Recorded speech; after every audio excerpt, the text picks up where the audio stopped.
영천시 체육회가 제54회 경북도민체육대회 결단식을 가졌습니다. 영천 시민 사랑 나눔 새마을 알뜰 벼룩시장이 영천 강변공원에서 열렸습니다. 의성군이 드림스타트 협력 후원을 위한 업무 협약식을 개최했습니다. 영주시가 전국 최초로 선비도시 비전 선포식을 가졌습니다. 시청자 여러분 안녕하십니까? 오늘의 경북 소식입니다.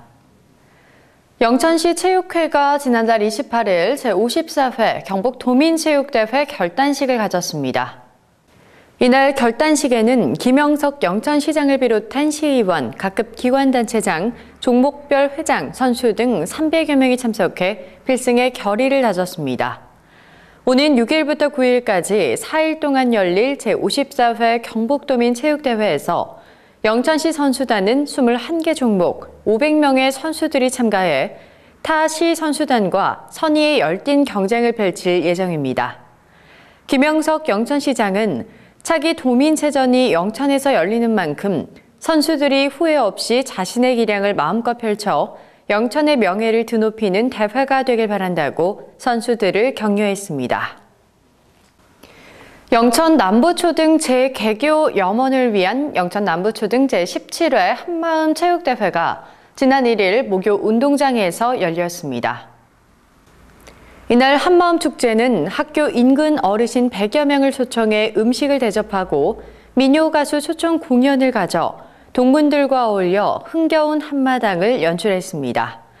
특히 이날 총동창회 사무국은 어르신들을 위해 셔틀버스 2대를 동원해 이동의 불편을 최소화하는 등 어르신들을 위한 세심한 배려를 했습니다.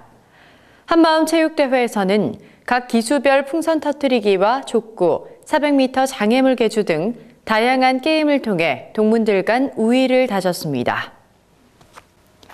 영천 시민 사랑 나눔 새마을 알뜰 벼룩시장이 지난달 30일 영천 강변공원에서 열렸습니다. 영천시 새마을 부녀회 주관으로 열린 이번 행사는 시민들이 직접 참여해 버려지는 자원을 재활용하는 실천의 기회를 제공해 소중한 자원과 환경 보존 의식을 함양하고 나눔 문화 조성을 위해 마련됐습니다. 이날 벼룩시장에는 각 가정에서 사용하지 않는 도서와 의류, 유아용품, 소형 가전제품 등 재활용이 가능한 제품들과 수공예품 등이 판매됐습니다. 또한 체험부스, 먹거리 장터 등 다채로운 부대 행사도 열려 시민들의 큰 호응을 얻었습니다. 영천농업협동조합이 지난달 28일 조합원 자녀 101명에게 총 9,680만 원의 장학금을 전달했습니다. 영천농협은 환원 사업의 일환으로 학업 성적이 우수한 조합원 자녀들에게 매년 장학금을 수여해왔으며 이날 대학생 95명에게 각 100만 원, 고등학생 6명에게 각 30만 원을 전달했습니다. 청영근 조합장은 조합원의 교육비 부담을 덜어드리고 지역의 우수 인재 양성을 위해 매년 장학 사업을 실시하고 있다며 학생들에게는 학업에 전념해 훌륭한 인재로 성장해 지역 사회 발전에 기여해 줄 것을 당부했습니다.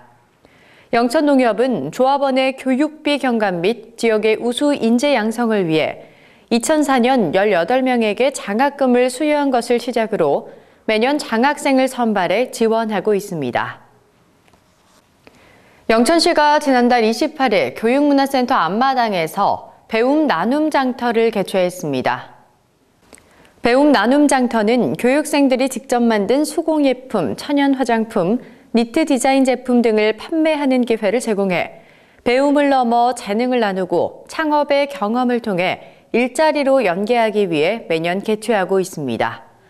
장터에는 제품 판매 외에도 수지침, 네일아트 체험, 동아리 공연, 여성 직업 상담까지 열렸으며 아나바다 장터 등 다채로운 행사가 마련됐습니다. 교육문화센터 관계자는 배움 나눔 장터가 물건을 사고 파는 것을 넘어 문화와 어울림이 있는 열린 문화 공간이 될 수 있도록 아낌없는 지원을 하고 있다고 말했습니다. 의성군이 지난달 28일 드림스타트 협력 후원을 위한 업무 협약식을 개최했습니다. 이번 협약에 따라 가정 형편이 어려운 드림스타트 아동에게 건강검진, 예방접종, 예체능 특기적성 개발, 유관기관 후원 등 아동의 환경에 맞는 종합적 서비스 제공을 한층 강화할 수 있게 됐습니다. 의성군은 앞으로도 취약계층 아동들이 사회적으로나 경제적으로 소외되지 않고 건강하고 즐거운 생활을 영위해 나갈 수 있도록 하기 위해 드림스타트 사업을 적극 확대 추진할 계획입니다. 의성 지역 자활센터 개소식이 지난달 29일 열렸습니다. 의성 지역 자활센터는 영농, 청소, 방역, 정부 양곡 택배, 게이트웨이 등 우리 지역에 맞는 특화 사업단을 운영해 근로 능력이 있는 저소득층의 소득 증대를 위한 일자리 창출과 사회 경제적 자활 자립을 지원하게 됩니다. 김주수 의성군수는 저소득계층의 자활 기반 확충에 큰 전환점이 될 것으로 기대된다면서 앞으로도 자활 사업뿐만 아니라 다양한 맞춤형 복지 정책을 펼쳐나가겠다고 말했습니다. 봉화군이 지난달 28일 봉화광역 친환경 농업단지를 준공했습니다. 봉화광역 친환경 농업단지는 2012년 농림축산식품부 공모사업으로 선정돼 봉화읍 석평리 1298-3번지에 총 사업비 110억 원을 투입해 부지 21,1228제곱미터에 건물 5동을 완공했습니다. 단지 내 농축순환자원화센터에서 연간 16,000톤의 유기질 퇴비 비료를 생산해 관내 농가에 양질의 퇴비 비료를 공급할 수 있게 됐습니다. 또한 친환경 농산물 유통센터와 웰컴센터, 농기계 보관창고 등이 설치돼 지역 친환경 농산물의 선별, 포장 등 산지 유통의 핵심 시설로 활용하게 됩니다. 영주시가 지난달 29일 전국 최초로 선비도시 비전 선포식을 가졌습니다. 이번 행사는 장욱현 영주시장, 재경향후회, 시민 등 120명이 참석했으며 이배용 한국학중앙연구원장의 강연, 선비도시 영상시청, 비전 선포문 낭독 등으로 진행됐습니다. 영주시는 이날 행사를 통해 영주가 선비의 고장임을 대외적으로 알리고 현대사회에 맞는 선비 정신을 전국적으로 확산시켜 나갈 계획입니다. 영주시는 2008년부터 해마다 순흥면에 있는 선비촌에서 영주 선비 문화축제를 열고 있으며 다양한 축제 프로그램 운영 등으로 10여만 명의 관람객들이 찾고 있습니다. 경북 소식을 마칩니다. 시청해주신 여러분 고맙습니다.